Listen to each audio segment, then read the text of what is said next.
Take a look here at Acts chapter 1, just those first 11 verses today. It starts this way. In my former book, Theophilus, those of you paying attention, those of you well familiar with Luke, the book of Luke, chapter 1, verses 1 through 4, remember that Luke, the physician, addresses his book to the same guy, Theophilus. So here he says, in my former book, Theophilus, and scholars will tell us that the language, not just this kind of writing, but the language and even some of the stories told where Luke is present, all of this lines up. Luke is our writer here in the book of Acts.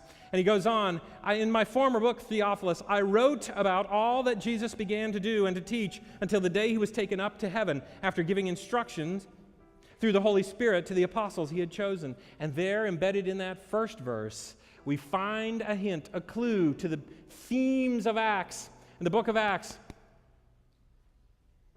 I wrote about all that Jesus began to do. Interesting language. All that Jesus began to do.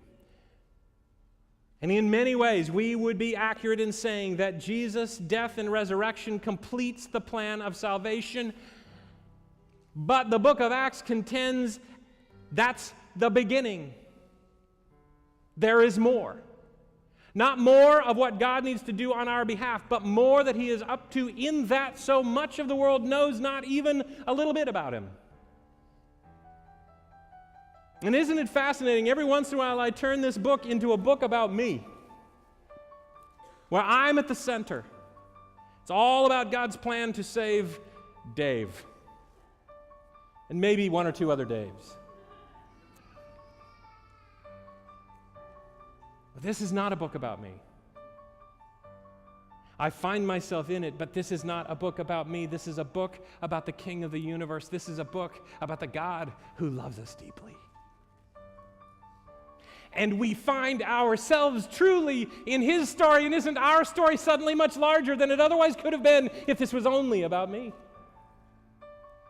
But this means something else. This means that this church, this place, is not about me either.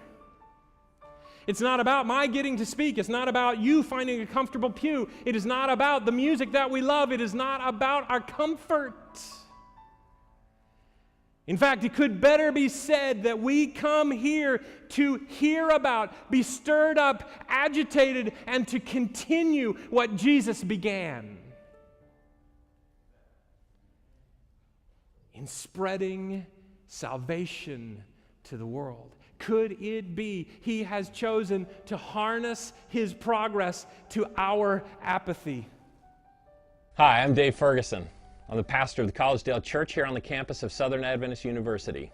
You know, it seems to me this world is a mess, more than ever. And in the midst of it, the questions that are boiling up, we wonder, does Jesus have anything relevant to say about the problem in my life, the difficulty you're struggling with? I think he does. And I'd like to welcome you to subscribe to this YouTube channel as we explore the relevance of Jesus Christ in the everyday life of you and me. So subscribe. Click the button.